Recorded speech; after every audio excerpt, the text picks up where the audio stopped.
Victoria Harrington had never lost a bet in her life. Not once.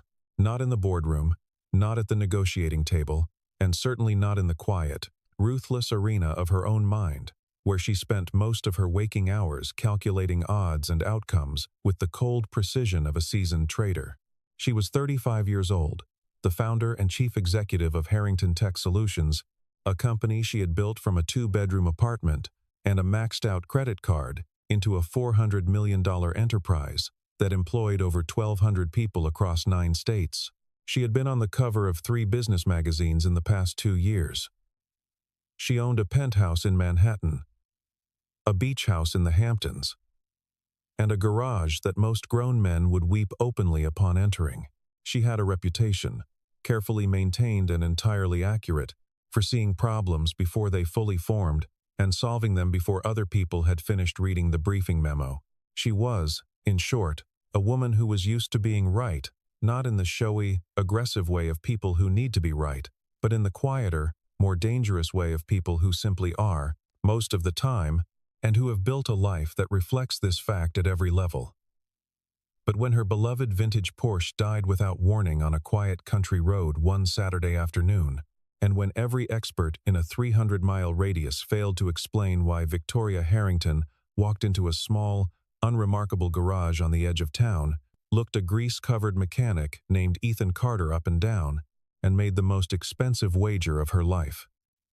3 hours later, the entire garage fell silent as Ethan held up a single component between 2 fingers. It was worth $6. She had bought the Porsche the year she turned 26. The same week, her first real investor had signed the check that saved her fledgling software company from collapse. It was a 1973 Porsche 911, painted in a shade of deep midnight blue that shifted toward violet in certain light, the kind of color that looked like something between a secret and a bruise. Most people who saw it assumed it was just another rich woman's toy, another status symbol parked between the Lamborghini and the Ferrari, in the climate-controlled garage on the lower level of her Manhattan building. They were wrong.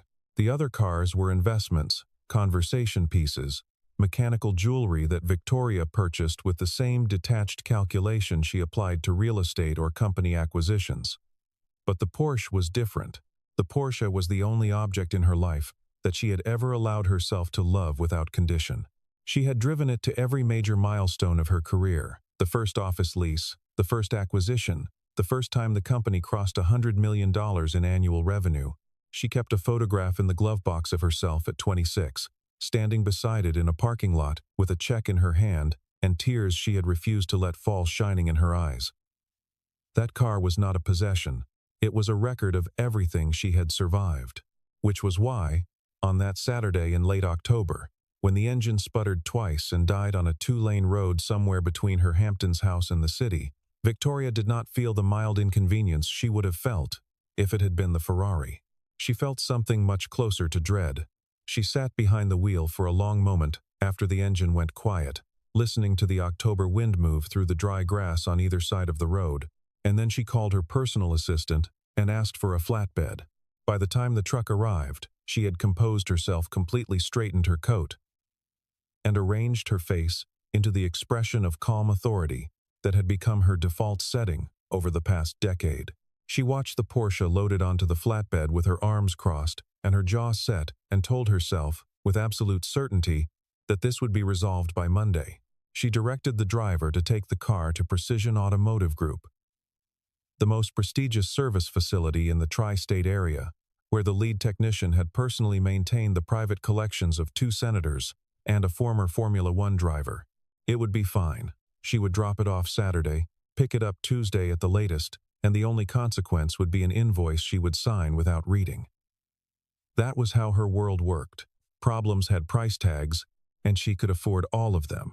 The lead engineer at Precision Automotive was a man named Gerald, who wore a pressed white shirt under his diagnostic apron and spoke about mechanical systems the way a surgeon speaks about anatomy, with quiet reverence and absolute authority.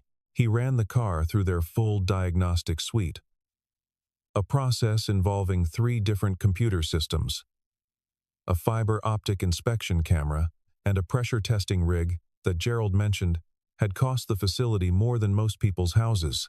Victoria sat in the waiting room, leather chairs, espresso machine, a display case of trophies from concours d'elegance competitions, and answered emails while she waited.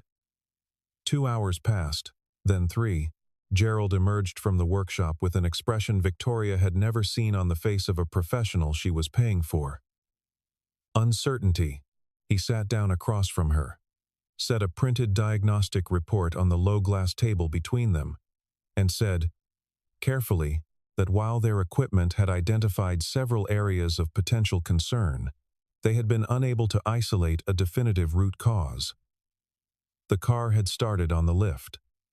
The readings were largely normal, but there was something intermittent, something that didn't show up cleanly in any single diagnostic window, that suggested the system was experiencing a fault that their equipment was struggling to classify. He recommended a comprehensive overhaul ignition system, fuel delivery components, a full wiring harness inspection as a precautionary measure. The estimate was $22,000. Victoria looked at the number, looked at Gerald, and told him to proceed. She called back 8 days later. Gerald told her the work was complete. She picked the car up on a Thursday afternoon, drove it 4 blocks from the facility, and felt the engine stutter. She turned around, pulled back into the Precision Automotive lot, and walked past the receptionist and the trophy case, and Gerald's carefully arranged composure with the controlled energy of a woman who had not yet decided whether to be furious. She sat back down in the leather chair. Gerald went back into the shop.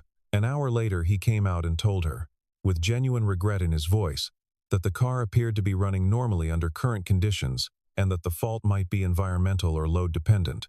He offered a second round of diagnostics at no charge. Victoria told him she would think about it. She drove home.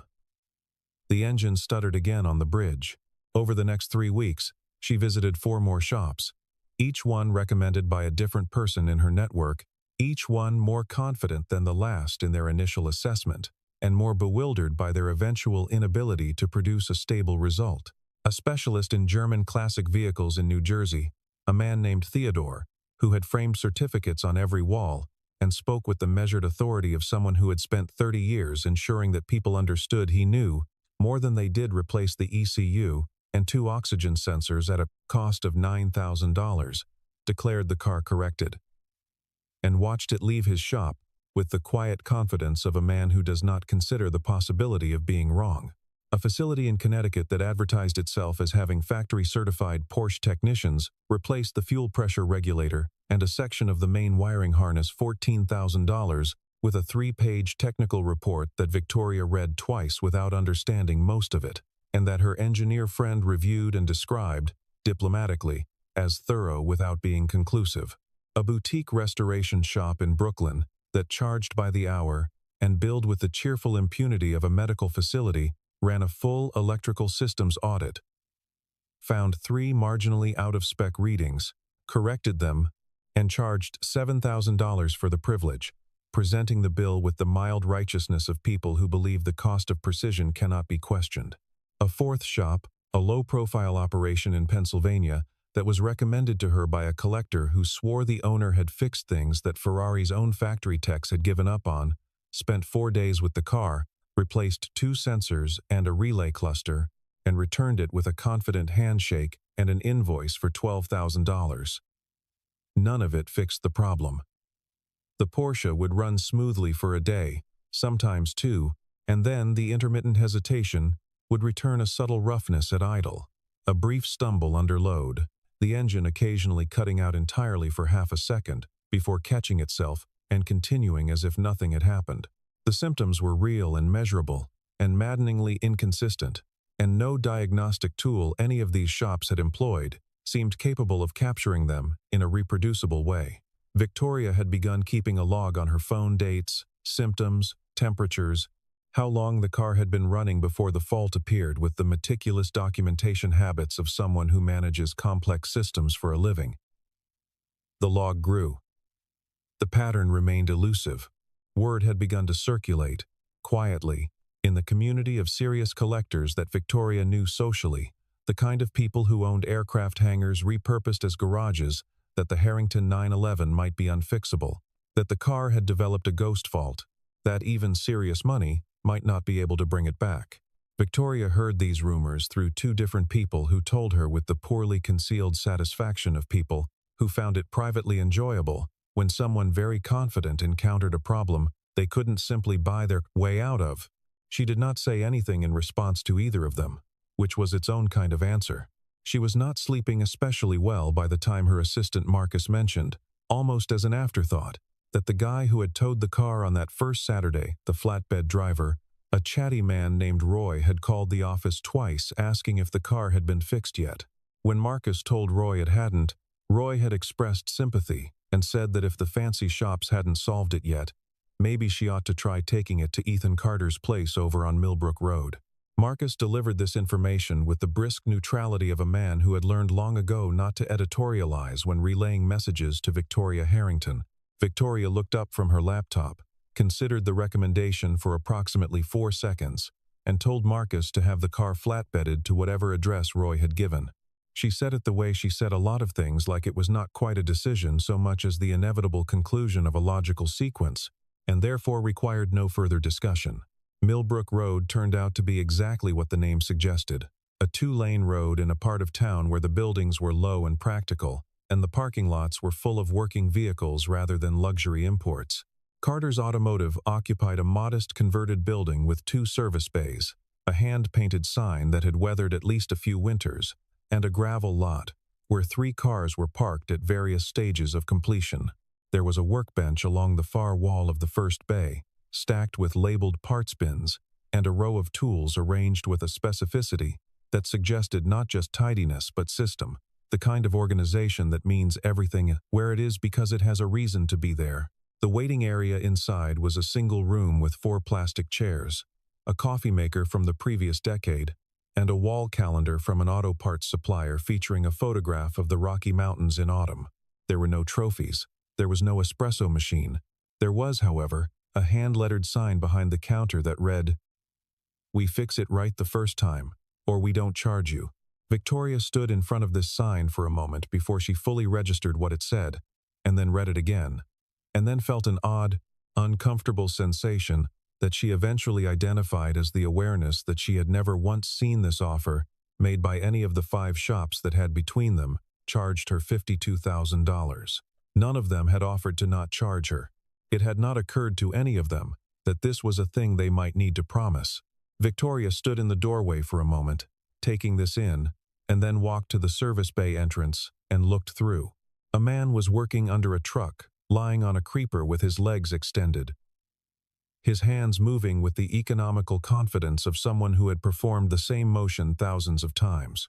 She could see grease on his forearms, a worn pair of work boots, a blue shop rag hanging from the waistband of his coveralls.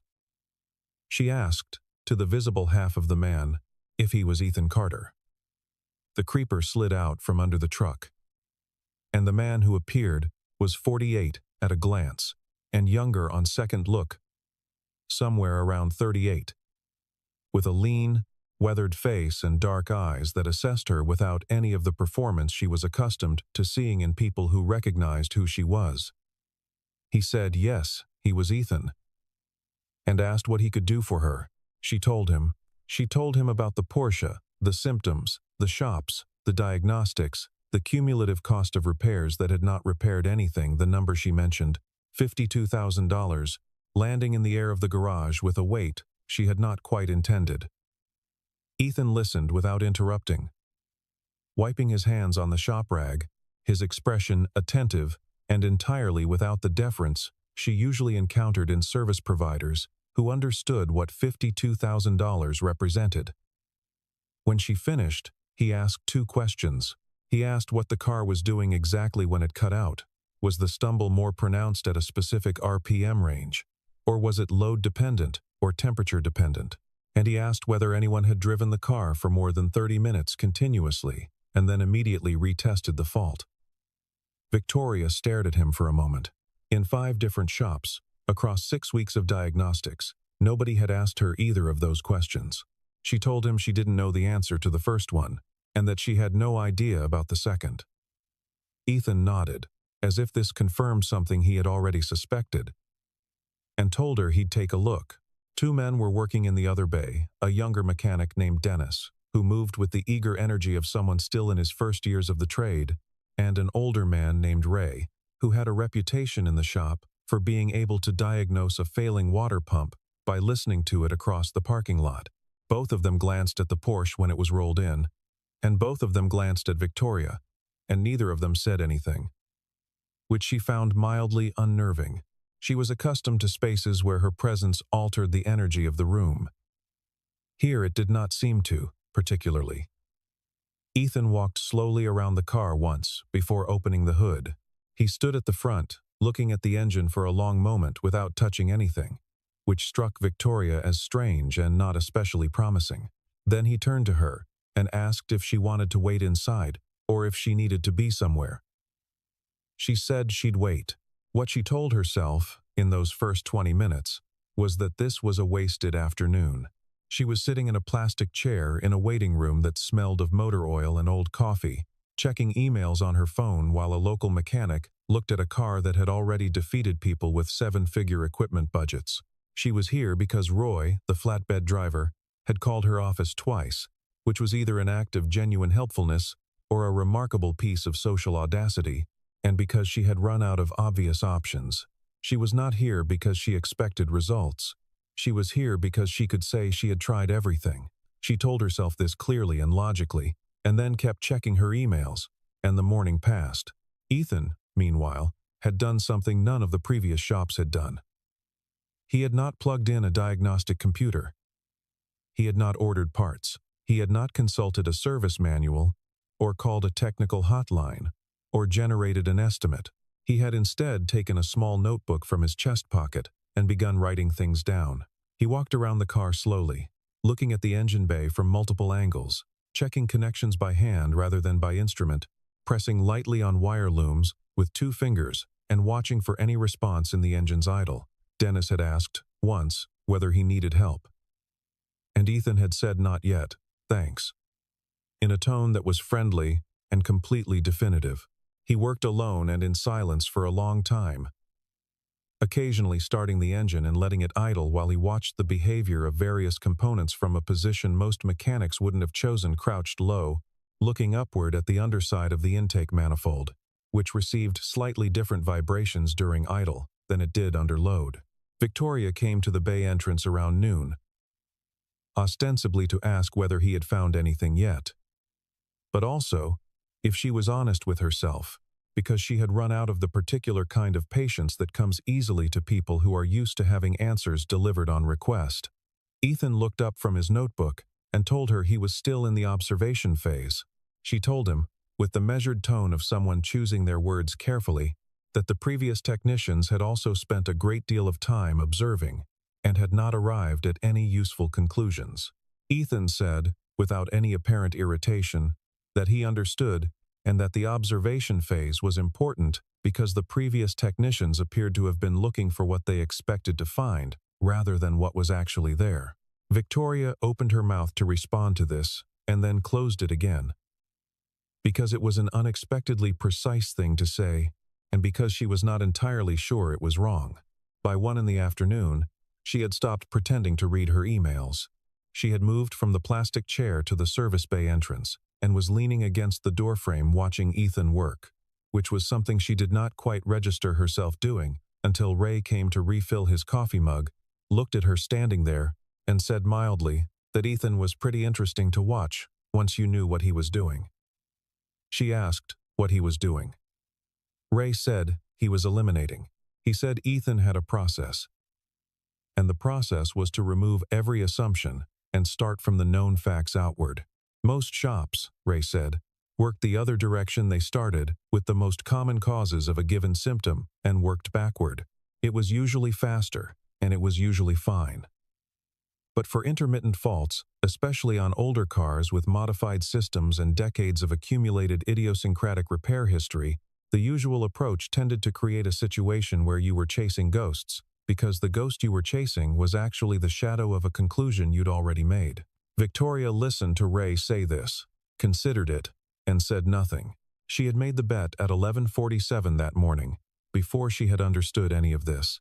Ethan had been at the workbench writing in his notebook, and she had been standing in the bay watching him with the simmering frustration of a person who was spending time she did not have on a problem she did not understand, and she had said with the reflexive sharpness of someone used to being the sharpest person in any room she entered, that she had to say, standing here watching him write notes while the car sat untouched, that she was having trouble understanding what distinguished this approach from the approaches of any of the other 5 shops that had also taken a long time and produced no results.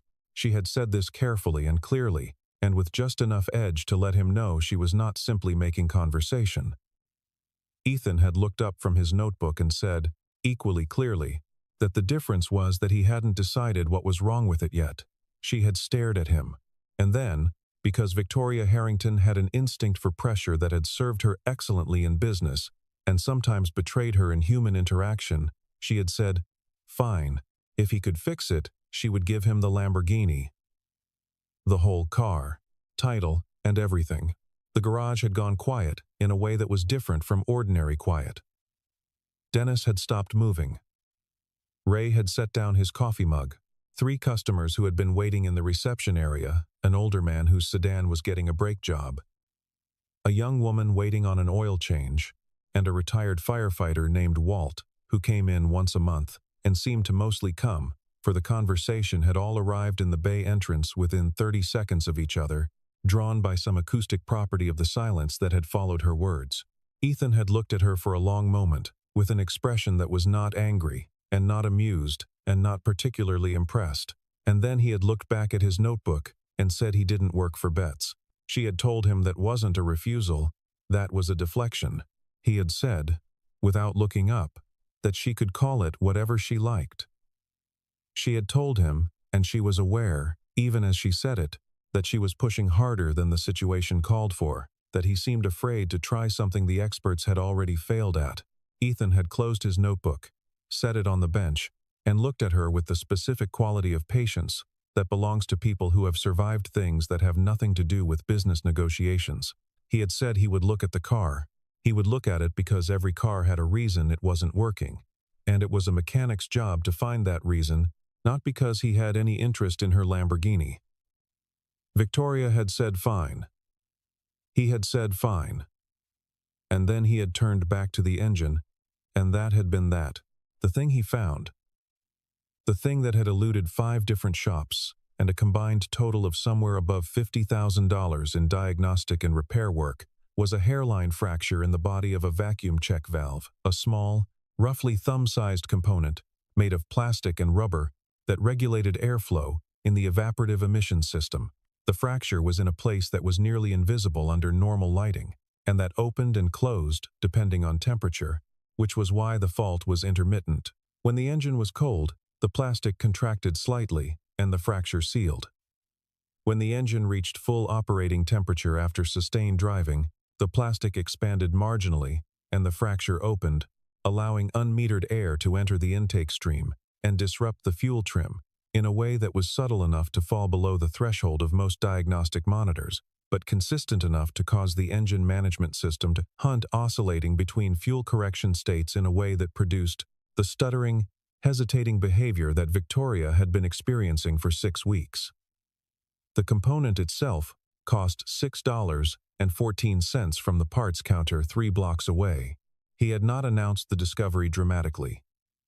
He had come to the reception area where Victoria was sitting with her phone in her hands and said, simply, that he thought he had found it. She followed him to the bay.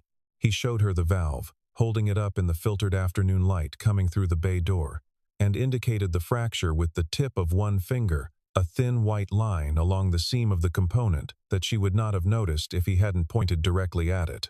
He explained the mechanism, the temperature dependence, the intermittent nature, the way the resulting air leak was just large enough to confuse the fuel management system without being large enough to trigger a hard fault code.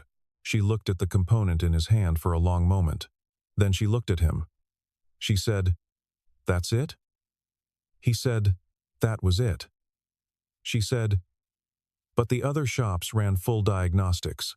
He said, "Yes, but their diagnostics were looking for electrical faults and mechanical wear, and this was neither. It was a structural failure of a non-electrical component. in a system that most modern diagnostic software didn't map comprehensively on pre-1980 vehicles because the system hadn't existed in its current form when the diagnostic protocols were written. The car was old enough that certain assumptions built into contemporary diagnostic tools simply didn't apply to it. He said all of this in the same, even, informational tone he had used to answer her questions earlier, without emphasis and without any apparent interest in whether she was impressed by the explanation. He replaced the valve. The part arrived from the counter 20 minutes after he called Dennis had walked to get it, returning with the small component in a paper bag with the receipt stapled to the outside, which Ethan looked at and then set aside without comment. He installed it in less than 10 minutes, working with the unhurried precision that Victoria had been observing all afternoon. No wasted motion, no second-guessing, no consulting a manual, because everything he needed was already in his hands and in his head.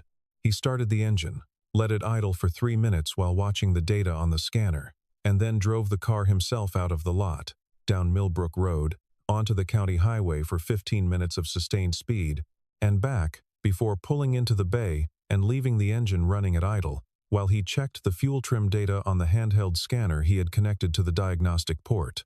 Dennis was standing near the back of the bay with his arms crossed and his chin slightly raised. The posture of a young mechanic watching his mentor do something worth watching.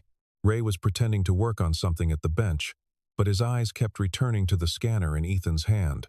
Walt and the woman waiting on her oil change, and the man with the sedan, had all drifted back to the bay entrance, drawn by the same current of quiet anticipation that had been building in the garage for the past 3 hours. Victoria stood at the front of the car near the open hood, watching the numbers on the scanner's small screen. The numbers were stable. The idle was clean. The engine note, which she had spent 6 weeks listening to with the anxious attention of someone waiting for a wrong note in a piece of music they knew by heart, was even and smooth and exactly right. Ethan let it run for 8 minutes and then looked up from the scanner and said it was done. What happened next happened quickly and slowly at the same time, the way significant moments often do. Dennis said something under his breath that might have been a low whistle of appreciation. Ray set down whatever he had been pretending to work on. Walt shook his head slowly and said he'd be damned. The woman waiting on her oil change began clapping, a single quiet sound that then continued, joined after a moment by Ray and Dennis and Walt and the man with the sedan, a small and genuine applause that filled the bay with something that was not irony and not performance, just the uncomplicated satisfaction of people who had watched someone do something difficult and do it right. Victoria did not move. She stood at the front of the car with one hand resting on the hood, feeling the warmth of the engine through her palm, and she understood something that she had not understood when she walked in that morning, that what she was feeling was not quite the triumphant relief of a problem solved, but something more complicated and harder to name. And then Walt said, "So I guess that Lamborghini's going to Ethan then?" She drove home that evening, and she did not sleep particularly well, which was unusual, because she almost always slept well. It was one of the qualities she had cultivated deliberately, the ability to process and release the events of a day rather than carrying them into the dark. But that night, she lay awake and replayed the day with the specific, uncomfortable clarity of someone who suspects they have not been entirely kind to another person and cannot quite find the logical argument that makes it acceptable.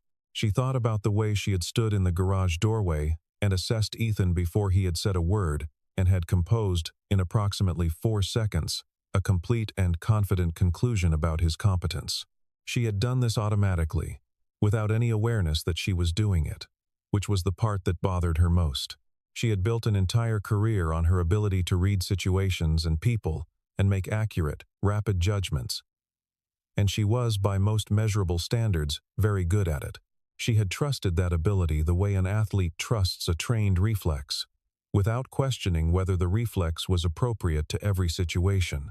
It had not occurred to her that the signals she had learned to read the quality of the building, the equipment, the professional credentials on the wall, the cut of a person's coat, were signals that measured a very specific kind of thing, and that the specific kind of thing they measured had nothing to do with the depth of a person's knowledge or the quality of their character. She thought about the words she had used to describe what she expected him to be able to do.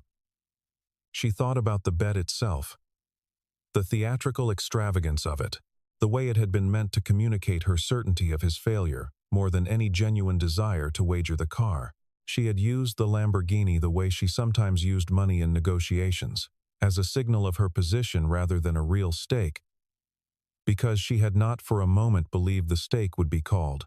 The fact that she had been so certain of his failure, certain enough to make the offer publicly, in front of a room full of people, was itself the thing she found hardest to sit with. It was not an error of judgment. It was an error of assumption. And the difference between those two things, she thought, lying in the dark, with the sounds of the city outside her window, was the difference between a mistake you can learn from and a habit you have to actively unlearn. The next morning she went back. She brought coffee, 2 cups from the good place, 3 blocks from her hotel, and she arrived before the shop opened and waited in the gravel lot until she heard sounds from inside. When Ethan unlocked the bay door and found her standing there with the coffee, he showed no particular surprise, which she found inexplicably reassuring. She handed him one of the cups and said she wanted to apologize. He said she didn't need to. She said she thought she did. He accepted this with the same evenness he had brought to everything else, in a way that made it feel less like forgiveness and more like the quiet acknowledgement that they had simply moved from one part of the conversation to another. She asked him, after a moment of silence that was not entirely uncomfortable, how long he had been doing this. He said 15 years, give or take. She asked where he had trained. He said he had started working in his uncle's shop at 17, done a 2-year technical program at night while working full-time at 22, and spent the rest of the time learning from the cars themselves. He said that last part simply, without any particular emphasis, but she had been listening to how people talked about their work for long enough to recognize the difference between someone reciting credentials and someone describing a relationship. She asked if he had always worked on his own. He was quiet for a moment, and then he said it was mostly just him and his daughter now. She asked what that meant. He told her about his wife, who had died 4 years earlier, cancer, fast and total, leaving him with a 7-year-old girl named Sophie and a shop lease he had just signed. He had kept both. He was still keeping both. She sat with this for a moment, the cup warm in her hands, the October morning settling around them in the gravel lot. She thought about what it meant to keep going, not the motivational poster version of that phrase, but the actual mechanical reality of it, the daily discipline of showing up to a small shop on Millbrook Road and doing precise, excellent work for reasons that had nothing to do with recognition or compensation, and everything to do with the fact that the work needed to be done, and you were the person capable of doing it. She asked, because she genuinely wanted to know what made him keep going every day. He thought about it for a moment, which she had noticed was a thing he did. He didn't fill silence with words when he didn't have words ready. Then he said that Sophie liked to watch him work. He said she sat on the stool in the corner sometimes after school and did her homework. And occasionally she asked questions about what he was doing, and he answered them. He said there was something about explaining how things worked to someone who actually wanted to understand that clarified his own thinking. He said he figured if he could make one car run properly for one person who needed it to run, that was a day that had meant something. He said this without any inflection that suggested he was making a larger point. Victoria looked at him and felt something that she would have had difficulty naming in a business context, a quality of attention, of recognition, that was not admiration exactly, and not envy exactly, but something that incorporated both. She asked about the Lamborghini. She said she had brought the paperwork, and she held up a folder. He shook his head before she had finished the sentence. She told him she meant it, that she had said she would do it, and she kept her commitments. He said he appreciated that, and that he believed her, but that he hadn't fixed the car to win a bet. He said he didn't want to own a Lamborghini. She asked what he did want. He thought about it again in that particular way of his, and said what he mostly wanted was to expand the diagnostic work, to be able to take on more complex cases, older vehicles, cars that other shops turned away because they didn't have the patience or the knowledge base to work through intermittent and irregular faults. He said there was a whole category of well-maintained classic and vintage vehicles whose owners were being told the cars were unfixable, when the truth was that contemporary diagnostic infrastructure simply wasn't well suited to them. He said there was a real need there, and that he had thought about it for a while, and that he didn't have the capital or the operational scale to address it on his own. He said this last part in the tone of a person describing a fact, not making a request. Victoria, who had spent her entire career learning to hear the space between what people said and what they actually needed, sat very still for a moment and then asked if she could come back on Friday. What followed over the next 6 months was not a neat story of overnight transformation. It was, like most real things, messier and slower and more interesting than that. Victoria brought in an operations consultant she trusted to do a market analysis, a woman named Patricia who had spent 20 years assessing underserved niches in specialty service industries, and who delivered her findings with the directness of someone who had long since stopped softening numbers for clients who could handle the truth. The analysis confirmed what Ethan had described: a significant and underserved population of classic and vintage vehicle owners in the Northeast who had been unable to find qualified, patient, technically sophisticated repair service, and had either stored their vehicles indefinitely or been subjected to cycles of expensive, inconclusive diagnostic work that solved nothing and cost everything. The addressable market was larger than Victoria had estimated. The barrier to entry was not capital, it was knowledge, specifically the kind of slow, accumulated, pattern recognition knowledge that took 15 years to develop and could not be replicated by buying better equipment. That was why Ethan's garage was already booked 3 weeks out despite having no marketing budget, no website worth mentioning, and a location that required someone to specifically know it existed. The customers who found it stayed. They told other people. The business had been growing by word of mouth for 4 years, not because Ethan had tried to grow it, but because the work was good enough that people could not help talking about it. Victoria proposed a network of 3 to 5 regional facilities operating under a shared brand, with Ethan serving as technical director, setting the diagnostic protocols, training the technicians, establishing the quality standards that would define what the brand meant in practice. She would handle the capital, the real estate, the operational infrastructure, the marketing. Ethan would handle the work. The equity split she proposed was generous to a degree that made her attorney look up from the term sheet and ask if she had read it correctly. She said she had. Her attorney asked if she was sure. She said she was very sure. And she said it in the tone that her attorney had learned, over 6 years of working together, meant the topic was not open for further discussion. Ethan said no the first time. He said he needed to think. She said of course. She left the term sheet and went back to the city. He called her 11 days later and said he had talked it through with Sophie, who had told him that if the nice lady in the expensive coat wanted to make his shop bigger so he could fix more cars, he should probably say yes because that sounded like a good thing. He said he found Sophie's analysis fairly persuasive. Victoria laughed a genuine, unprepared laugh that surprised her slightly and said she thought Sophie sounded like a very reasonable person. Ethan said she had her moments. The first location under the new brand opened 8 months after Victoria walked into Carter's Automotive on Millbrook Road. The second followed 4 months later. By the end of the first year, there were 4 facilities, a wait list that ran 6 weeks for initial consultations on complex cases, and a reputation built almost entirely through word of mouth in the collector community for being the only network in the region that would take on the jobs no one else wanted and actually fix them. The brand identity Victoria's team developed was deliberately understated. A simple wordmark, muted colors. Nothing that shouted luxury or performance. Ethan had asked for that specifically, and she had agreed without argument. The work was the thing. The work needed to be able to speak for itself. Victoria still drove the Porsche. She drove it on weekends when she could, on the same kinds of 2-lane roads where it had died 14 months earlier, and she listened to the engine with a different quality of attention than she had before, not the anxious monitoring of someone waiting for a fault to recur, but something closer to the attentiveness of someone who had learned to appreciate a thing more precisely after almost losing it. She brought it to Ethan's original shop on Millbrook Road for its annual service, which he performed himself despite having a staff of 12, across 4 locations, and no particular obligation to stay hands-on. He did it because he wanted to. She understood that about him now, the distinction between what he did because it was required and what he did because it was right, and the fact that he didn't spend a lot of time explaining the difference.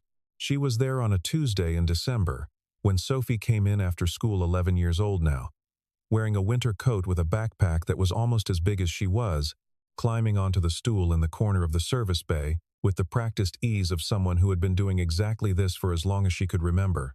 She pulled out a notebook and a pencil and began working on something, and then looked up at the car her father was working on and asked what was wrong with it. Ethan said he was trying to figure out why the fuel pressure was dropping at sustained highway speed. Sophie considered this, and then said maybe it was a clogged fuel filter. Ethan looked up from the engine bay with an expression that Victoria would have described, if pressed, as pride filtered through the careful discretion of a person who didn't want to make a big deal of something in front of someone who would find it embarrassing. He said that was actually one of the things he was checking. Sophie nodded with the brisk satisfaction of someone whose hypothesis had been confirmed and went back to her notebook. Victoria stood in the bay entrance, watching this, the man and his daughter, and the car, and the afternoon light coming through the roll-up door, and the particular quality of quiet that existed in this space, which was not the quiet of absence, but the quiet of complete absorption. And she thought about the morning 14 months ago, when she had stood in this same doorway and looked at the same man and had understood nothing about him at all. She thought about the $52,000 she had spent to not fix a car and the $6 that had fixed it, and she thought about what those two numbers meant, not as a joke about expertise versus experience, but as an actual diagram of the difference between knowing the price of something and knowing its value, and how she had walked into this garage and assessed the wrong thing entirely: the clothes, the location, the decor of the waiting room, all the signals she had spent her career learning to read, and how perfectly useless every one of them had been in the face of a man who simply knew how things worked and cared about doing them right. She looked at the Porsche engine running now, smooth and steady, the midnight blue paint catching the December light in that particular way it had, and she found herself thinking that the most valuable thing she had acquired in the past 14 months was not the business, not the network, not the market position or the revenue multiple that her CFO had already described as exceptional. It was something much simpler and much harder to quantify. She had walked into a small garage on a road she would never have driven down by choice, and had met someone who reminded her that genuine competence is not loud, that real knowledge travels light, and that the people who know the most about what they're doing often have the least interest in telling you about it. She had needed to be wrong thoroughly, expensively, undeniably wrong to understand this. The Porsche had been the instrument of that education. $6 had been the tuition. She stood there a moment longer, listening to the engine.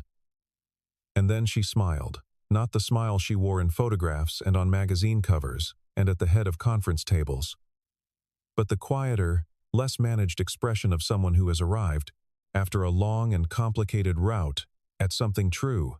She thought about what she would say if someone asked her what she had learned from all of this, from the $52,000 and the $6 part, and the man in the grease-stained coveralls who had asked the people.coms two questions that nobody else had thought to ask. She thought she might say something like this, that the most expensive lesson she had ever bought cost $6, and it had nothing to do with cars. It was the lesson that talent does not announce itself, that wisdom does not require an audience, that the most important questions are sometimes the ones that nobody else has thought to ask, not because the answers are hidden, but because asking them first requires you to empty yourself of everything you already think you know. And most people, most of the time, are too attached to what they know to make that kind of room. That the person standing in front of you in worn work boots and grease-stained coveralls might understand your most complicated problem with a clarity that every credential holder you've paid handsomely has entirely missed, not because they're smarter than those people, but because they are not afraid of what they don't know yet, and that fearlessness is the beginning of every real solution. That there is a difference, finally, between the price of something and its value, and that she had spent her entire adult life being very sophisticated about price, and only now, at 35, in a gravel lot on Millbrook Road, with a cup of gas station coffee going cold in her hand, beginning to understand the other thing. She had bet a Lamborghini on a man's failure, and discovered, in the most direct possible way, that the things worth knowing cannot be priced. The things worth knowing are held by people who are simply too busy doing the work to bother charging you what they're worth. Sophie asked her father if he wanted a snack. Ethan said yes. Sophie produced a granola bar from her backpack, with the efficiency of someone who had handled this particular logistics problem many times before. The engine ran. The lights shifted. Victoria Harrington turned up the collar of her coat and walked back to her car, not the Lamborghini, not the Ferrari, but the midnight blue Porsche that had started all of this, and thought that she would drive home the long way, through the two-lane roads, with the window down, listening to an engine that ran perfectly, fixed by hands that knew what they were doing, and a lesson she would carry for the rest of her life, in the place where her certainty used to be.